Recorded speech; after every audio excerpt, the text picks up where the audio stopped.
eat my short.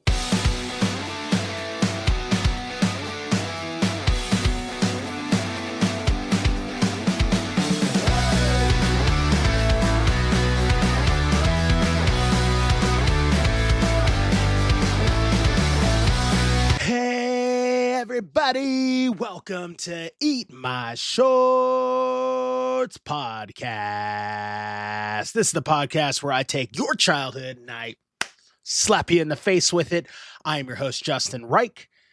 Welcome to episode number 70. Yeah, 70 episodes I have been doing this, and I have never been happier.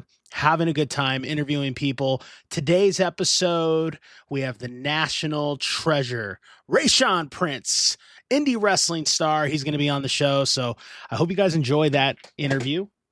Some of my toy collection is falling because I move around a lot. Both the rockers. You know, the thing about Hasbros, when you are displaying Hasbros, I'm going to tell you, this is what I use, but I didn't put it on today. They all fell, and so I use it for my Mattels and stuff. But this stuff right here, it's called Clear Museum Gel. And this is, if you're a toy collector, let me just say, this stuff works, dude. Like, it's not, I'm not even sponsored or anything like that, but this stuff will really like stick to the wrestlers or any toys, action figures, and then it doesn't leave any residue. Like, you can take it off the toy, it doesn't stain it, nothing. Museums use this for gentle items and it holds things in place. So I have got to fix my Hasbros on my wall there, and I've got to make sure that I got this stuff on it to make sure that none of the guys fall again. Lately, if I've been shaking my desk, they fall. So I just also got, which has been really cool, and I'm very excited about this, I got the original VHS of the Survivor Series 1991, The Gravest Challenge, The Undertaker versus Hulk Hogan. A lot of good matches as well. I mean, you got the Dream Team, right? You got like, well, let's see what we got here. Captain Roddy Piper, Bret Hart, Virgil, and the British Bulldog versus Ric Flair, Ted DiBiase, the Mountie, and the Warlord. Like, I mean, you can't get cooler than that. And I don't know. I'm just kind of geeking out. Sorry for my camera there. Just geeking out for the fact that I found it. I've been on a VHS kick, as you can kind of probably heard my VHS go off right now.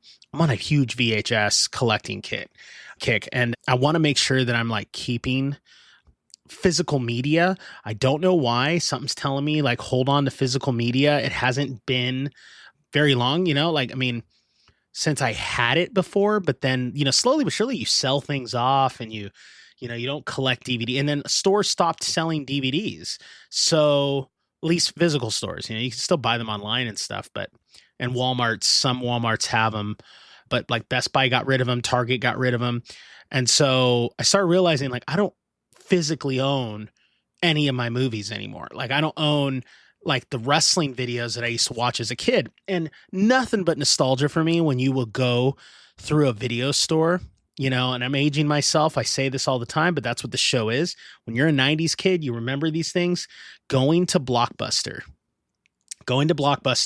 and going to the pro wrestling section and seeing endless covers. Like, I mean, this one here, The Gravest Challenge. You've got the 1994 King of the Ring. You've got, I got the 1993 King of the Ring, Hulk Hogan versus Yokozuna. I've got the 1995 Royal Rumble. And I remember going to the video store, and every Friday, my grandma would take me. I would rent either Masters of the Universe 1987 movie. I rented that a lot as a little kid.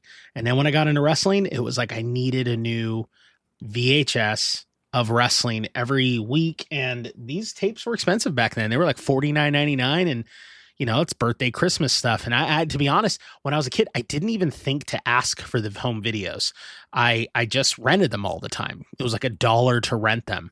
So I don't know. I don't know if you guys had a local video store. You guys did the same, but it's just, that's nostalgia to me. That's just totally my vibe.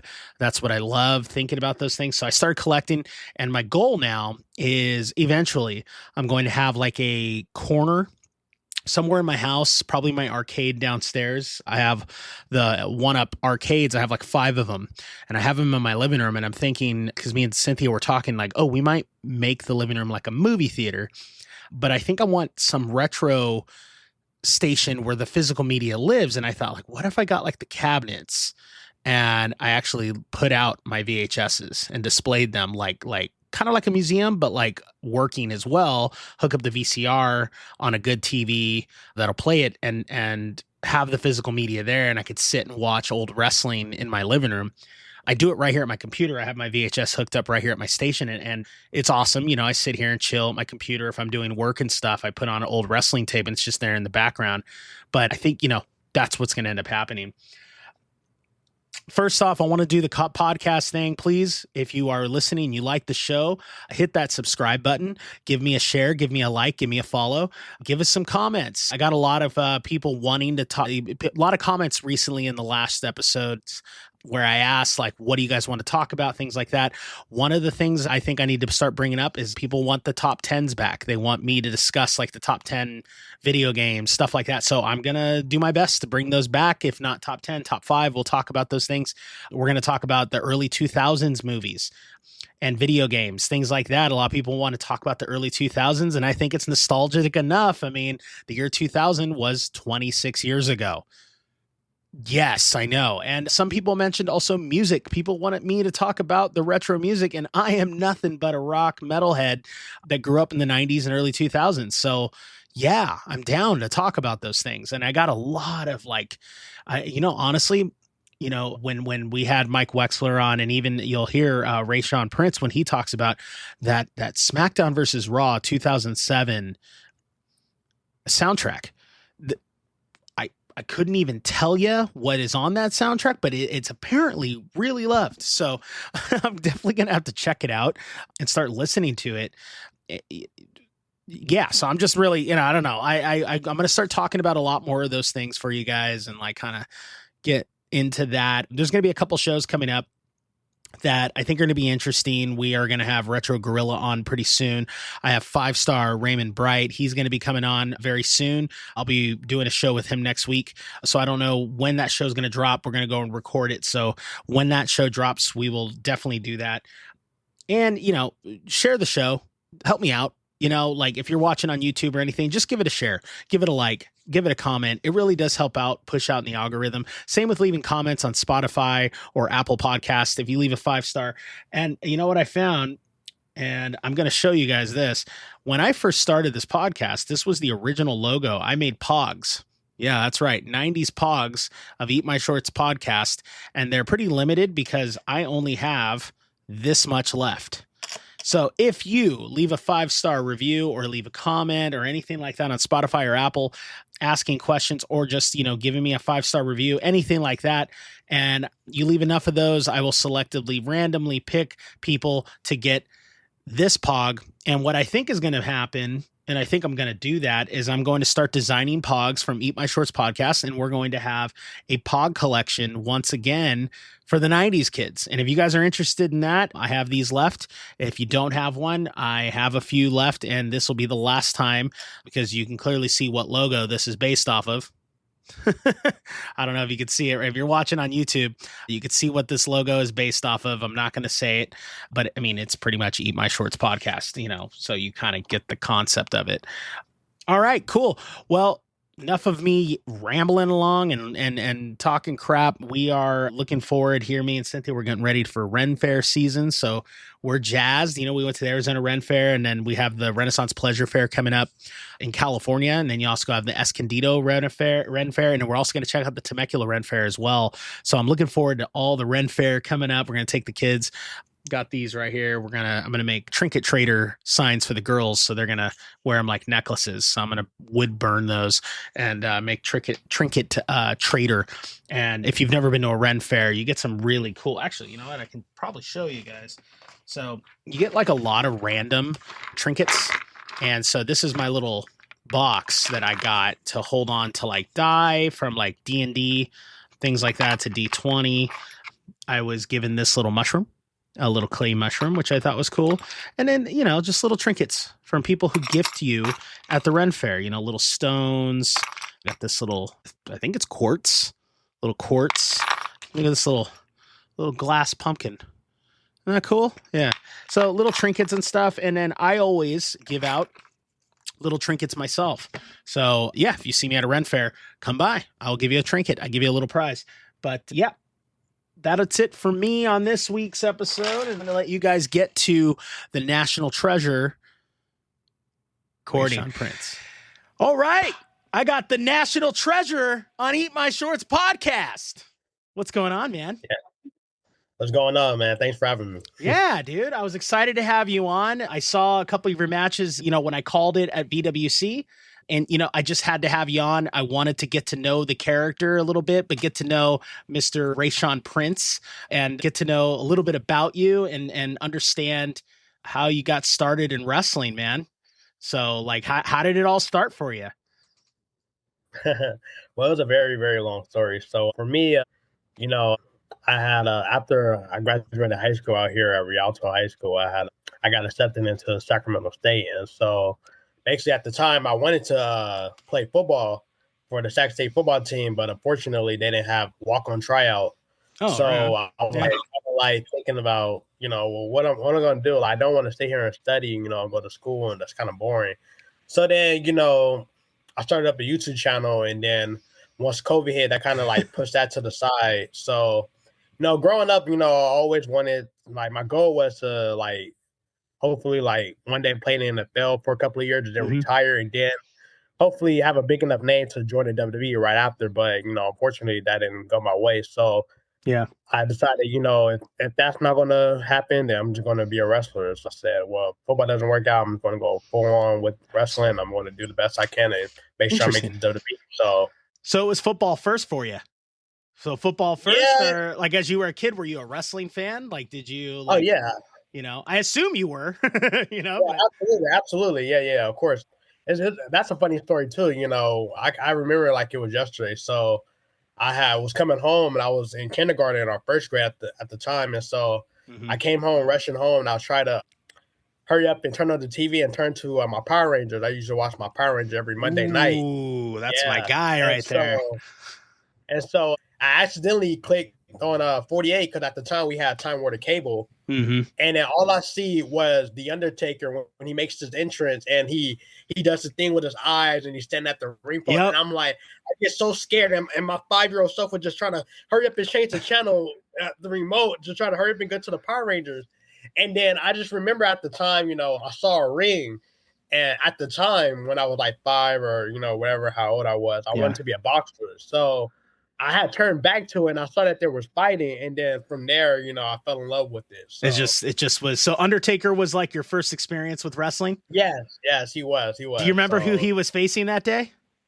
Honestly, I don't remember. I wish I do, but I really, really don't. Probably some jobber. I'm pretty sure it was like almost the main event that night, but it was like it was like a Superstars or something on the weekend or something like that. Like, no, it was a Monday night. It was a Monday night. I remember it because it was Monday Night Raw.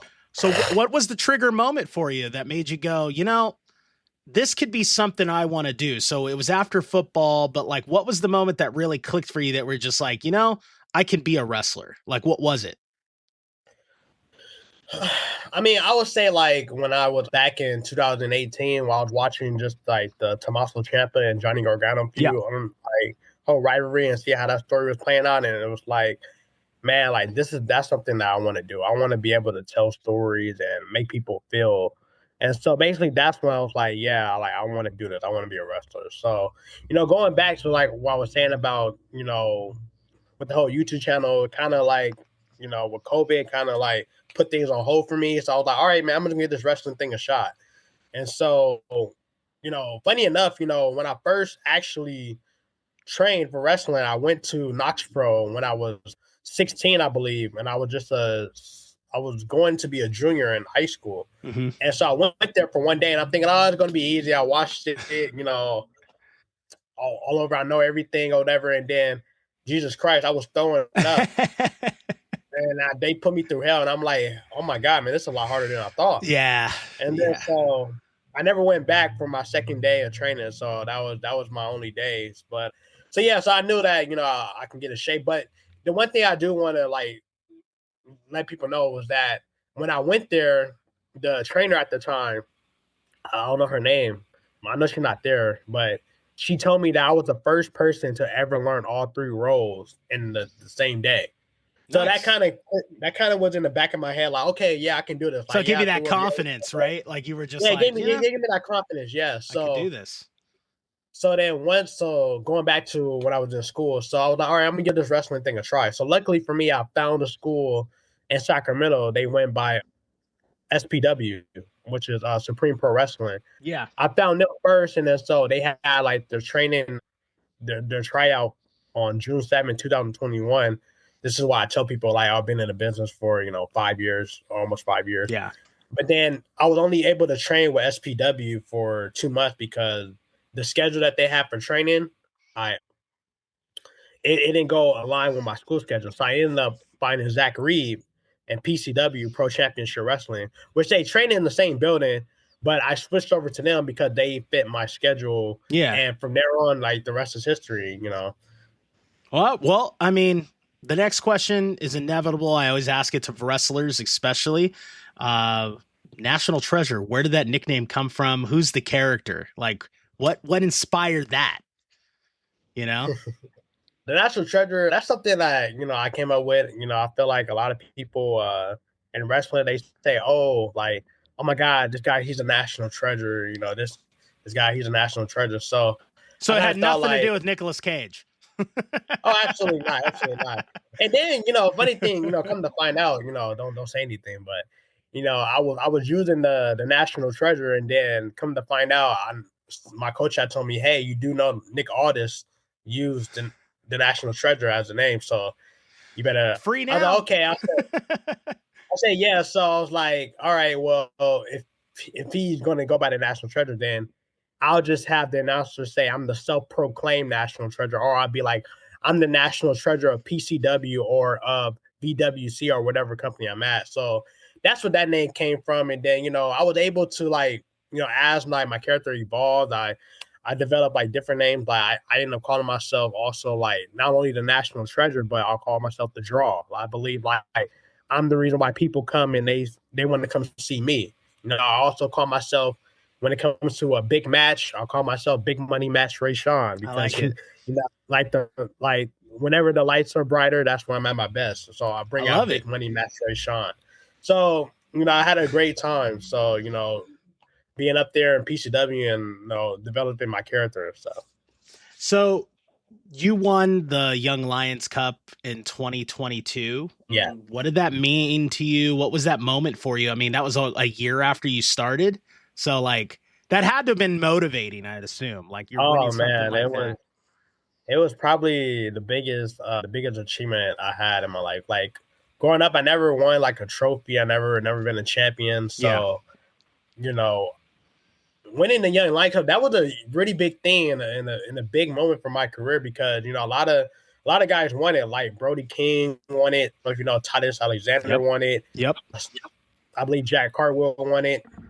Just a lot of great guys. So just being in the list of those guys, just it was a big accomplishment. I mean, that's a huge thing. It's good on your resume. Like I did a little bit of background on you. I mean, you even won the PCW Inter-California Championship, and have you won anything? Like, are you like, is there a goal that you're kind of setting for yourself? And especially in Southern California, is there a promotion that you're like, hey, I kind of want to be the champion here. Or is it doesn't matter to you? Like what are your goals as a wrestler?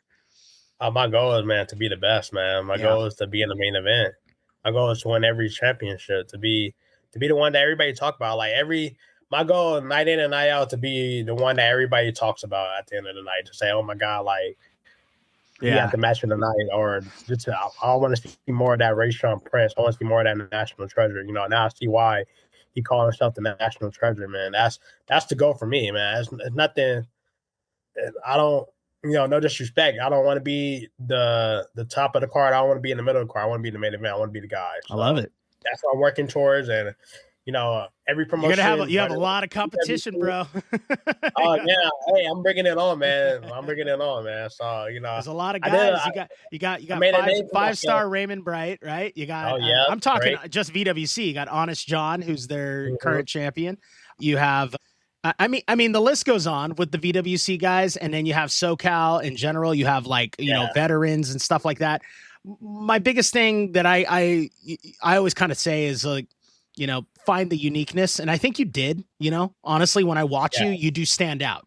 You stand out above the rest. I'm for it. I'm kind of like a fan of yours in a way. Like, I'm just I think this guy's going to do something. So, just coming from the old guy perspective, I'm actually like, I don't know. When I wrestled, everyone was like in competition. I don't know how it is really backstage for you guys right now, but I hope that you really treat yourself as your own business. You know what I mean? Like, and that's the advice I'd give anybody younger is just like, hey, treat your stuff as like, you own it all. You know what I mean? You own your business, your logos, all that stuff. But yeah, right on, man. So far in your career, like what would you say is like your hardest match you've had? Like if you had a match that like it's available on YouTube or SoCal Wrestling TV or somewhere, what would you say that's my hardest match and have somebody go back and watch? Oh man, I had a ton, man. I mean, all right, a lot of people don't know. Let's talk about like your last year. In the last year, what was your toughest match? Well, I kind of took a little bit of a hiatus last year. You know, I was dealing with a lot of stuff personally, but now, if you want to count this year, I mean, I'm very proud of like the match I had with Delirium. Last not too long ago with my partner Sean King. Yep. I was very proud of that match, just to like go in there with those guys and being able to work with them. Delirium's scary. And not too long ago too, I had a match in Bakersfield against Alex Ace. I'm very proud of that match as well. Wrestling a guy that's 7 feet tall and being able to work a guy his size was just an honor for me. But like you said, like I have a ton of matches. Like, is there a match that put you on the map in a way, like kind of is starting to get you? Would you say like is a match like locally that you were like, I think this is going to be talked about for a little bit? Like, have you walked away yet from a match that made you just go, that was a good one, or is it still is your greatest still yet to come? My greatest still yet to come. I mean, you guys haven't seen nothing yet. I mean, so is there anyone you want to wrestle? Who do you want to face? Is there somebody that's just on your list right now? Like who's like your top dude? You're like, what? I gotta see if this guy can match my energy. You know what I mean? Like, is there anybody you want to work with that's on the local indie scene? Hey, any and everybody. It doesn't matter. Fine. I got Mike Wexler, who's really looking forward to getting in the ring. I'm just kidding. Oh yeah, absolutely. I'll take him on any day. Right on. So for people who don't realize it, like what does a typical like indie wrestling weekend look like for you? Like, like for fans that are just like, if they find us on YouTube or listen to the podcast, they're not a wrestler. What's an indie wrestler's life like for you? Like, do you have a regular job, then you wrestle, or are you full-time wrestler? What's your life like? I mean, everybody's different. I mean, for me, Jesus Christ. I mean, my days are super long. Like me, normally I wake up at 2 a.m. in the morning and go to the gym. My workouts last for anywhere from 2.5 to almost 3 hours, and then rush back home. Make all my meal preps and then get ready for work an 8-hour shift, and then I'll meal be back home prepping wise. What do you eat? What do you go to? Like if somebody's out there going, oh yeah, I want to look like a wrestler. What do you eat? What do you eat to keep the energy up? Like, what's your diet look like? A ton of protein, like egg whites, eggs, chicken breast, steak, lean ground turkey, broccoli, mixed veggies, potatoes, white rice. I'm trying to stay away from like all those fast food, fried food. Yeah, you got it. You got it. So I regret. It's been. I've been like this year. I've really been like dialed in like on my diet because I'm trying to look my best right now. So it's been hard getting away from all that food that I like to eat. But you know what? I feel better. My body is looking, probably in the best shape that I've been in a very long time. So I'm very excited about that.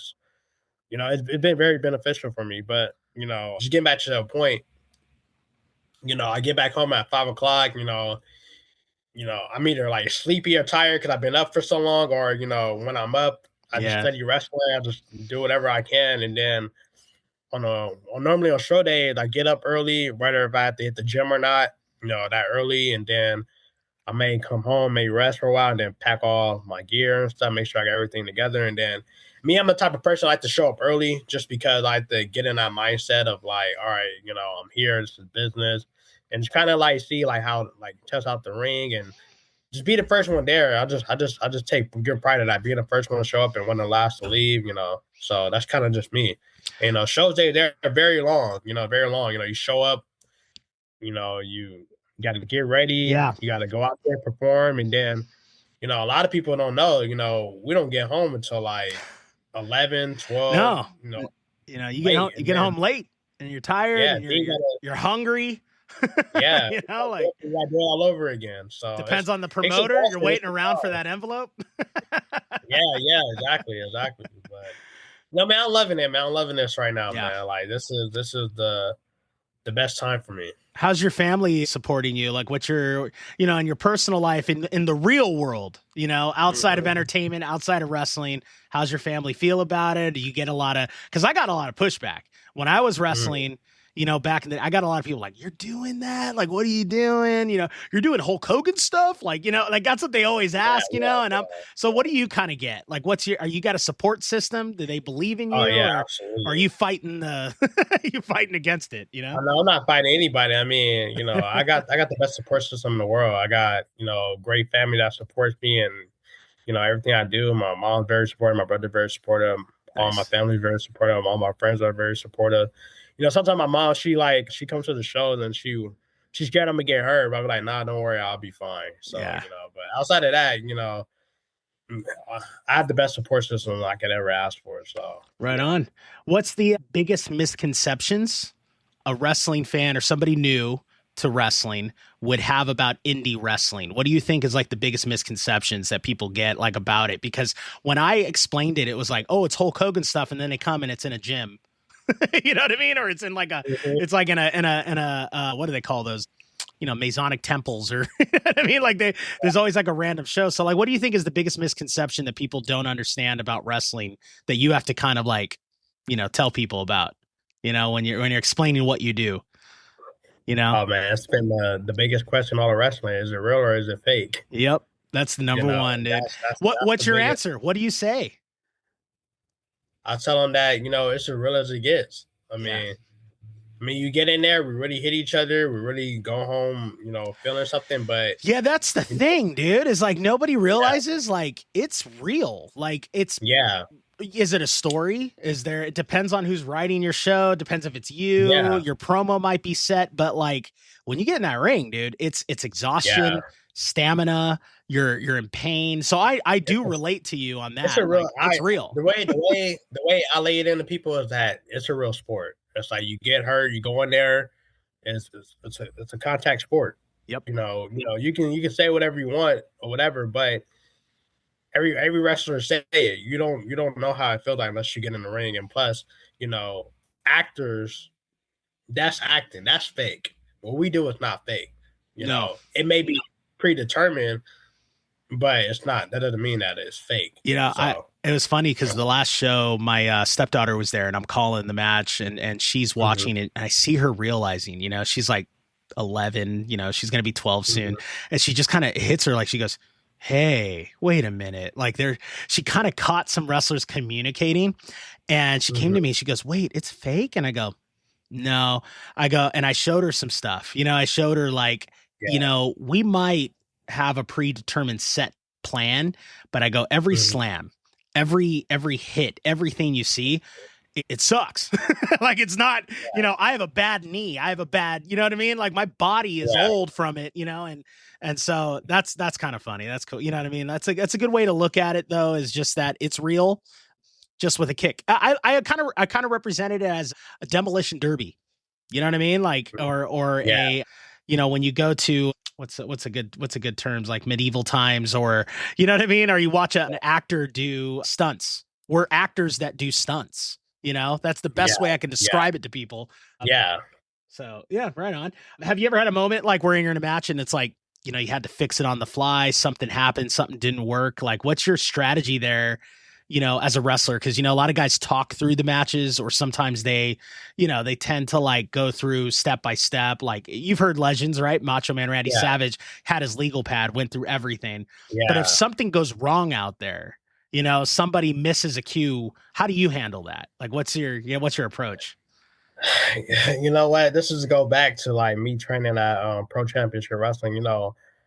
I think I couldn't ask for a better support system. Being around, being trained by Zack Reeb and being around the guys that I was training with, and all the knowledge and everything that I soaked up, just being out there, learning from Rick Luxury, learning from Boyce LeGrand, and all those guys who've been in the business for so long and have so much, knowledge, and I was able to soak it up like a sponge. So I was very fortunate, my time there, and up there in Sacramento, I was able to learn and grow, and I was able to learn how to, very early on, to how to structure a match, and how to, call things in the back and just remember it out there. Learn how to, call things on the fly like a main eventer. Learn how to do whatever. So when it comes to me, that's the beauty about me, is that if you want to go over it in the back, we can do that. If you want to call it out on the fly, then I can do that.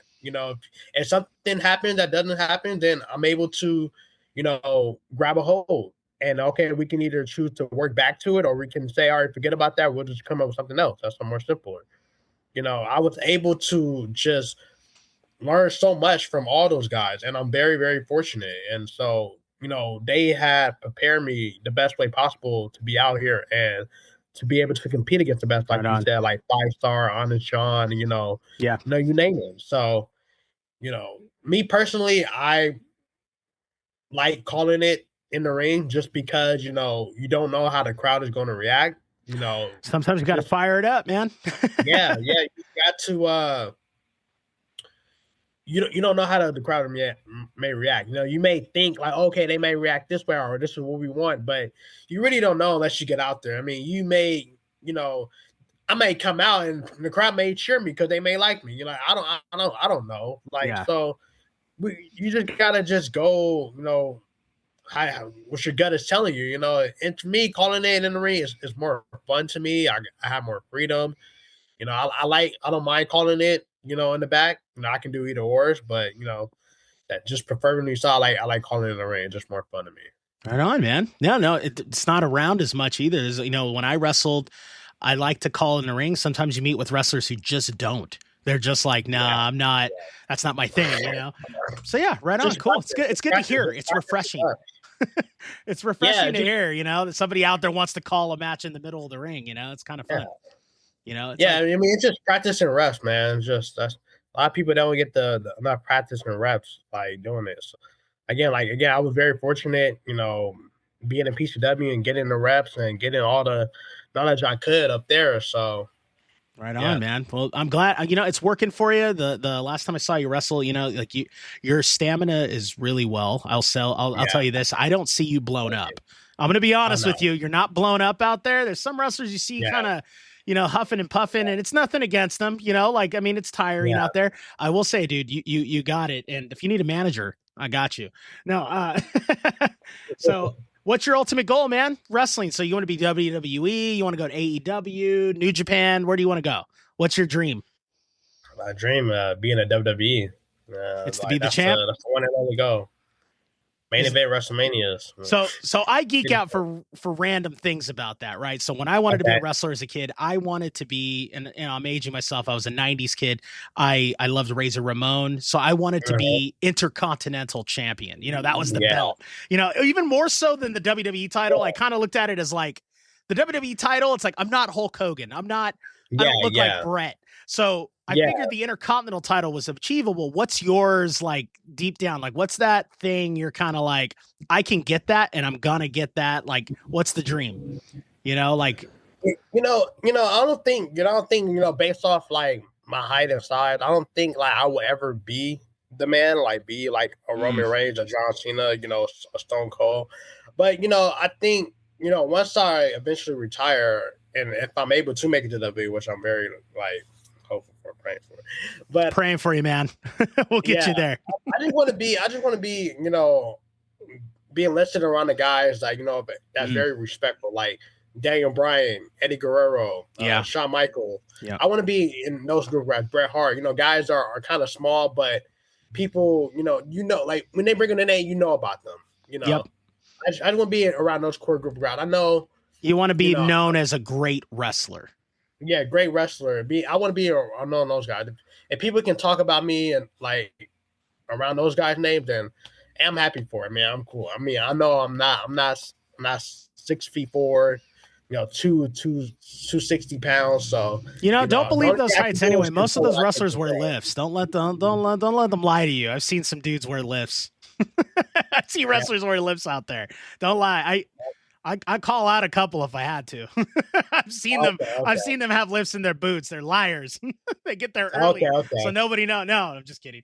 Okay. Right on. So, all right, I got some questions that I typically ask, like fans love. Gotta go. It's kind of like real rapid question. Who's your favorite wrestler? No problem. Who's your favorite wrestler of all time? Who is it?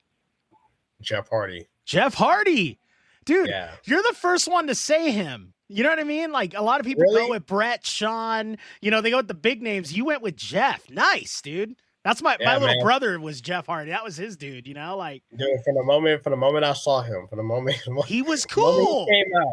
The dude was cool. Like, I mean, who put nylons on their hands, cut it up, and made it look cool? Like, it's like he shopped at Hot Topic and brought it to WWE. But I was all for it, dude. Like, yes, I'm with you.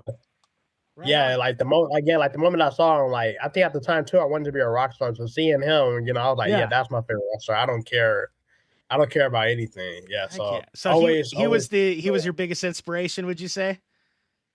Because your character's nothing like Jeff Hardy. Do you think it's just like, do you think it's kind of like you want to be opposite of Jeff because he's your favorite, or you know what I mean? Like, is it just more? You're not Jeff. That's not your vibe personally. I don't know. Like, funny story. I mean, like when I first started, I didn't want to even be Rayshawn Prince. If I'm being quite honest with you, I wanted to be Limit. And I wanted to be what? Kind of like, what was that? You cut out. What was that? Limit. I like that. Yeah. And then it was kind of like a little kind of Jeff Hardy-ish or whatever. But then my coach was like, nah, like, you got to be Rayshawn Prince. Like, that's you. And so I knew I could play the character, but I think I wanted to wait till they would get to a bigger stage to do it. Yeah. But, me starting off being Rayshawn Prince and being able to develop my character and learning this and learning that. I mean, don't limit yourself, man. Add repertoire to what you want to add. If Jeff Hardy's deep in your soul, go for it. Yeah. So we got 10 minutes left on this recording, so no problem. That's what I do. I joke around because they always try to get me to buy. I don't have YouTube Premium. I don't do those things, and it's a joke on my podcast. My wife's on here occasionally, and she's always like, "Dude, just buy the premium," and I'm like, "No, I refuse." But anyway, all right, real quick, best wrestling theme song of all time. That's a very hard one. You got to give me one. All right, give me like three that you're like. Three? Okay. Since I'm a Jeff Hardy, I'll say Another Me. I like Cult of Personality. Ooh, that's a good one. Yeah. Oh no, I guess you could say John Cena. My time is now. So. Oh really? You like that? Yeah. The horns. They're addictive. That. Yeah. I love it. Yeah. All right. Favorite wrestling finisher in history. Your favorite wrestling finisher. What is it? Go to sleep. The go to sleep, CM Punk, and who's the originator? I always forget his name. That's bad. Kenta, thank you. I always forget his name. That's bad. Hideo Itami. Who's the most underrated wrestler right now? Famous or non? Who do you think is the most underrated wrestler? Buddy Matthews. Dude, that guy most underutilized when he was in WWE. Yeah. I hope he gets better soon. I heard he injured his ankle pretty bad, so just kind of rooting for that dude. Right. Yeah, I always been a fan of that guy. All right, so you told me that you're a Power Rangers fan. Who's your favorite Power Ranger? Come on, it's got to be Tommy. Yes, it's man. Yeah, that one, of course. Tommy, the Green Ranger, White Ranger. Yeah. All right, what was it? Was Mighty Morphin your Power Rangers, or was it Mighty Morphin? So you would say Tommy the Green White Ranger was your favorite growing up? Yeah.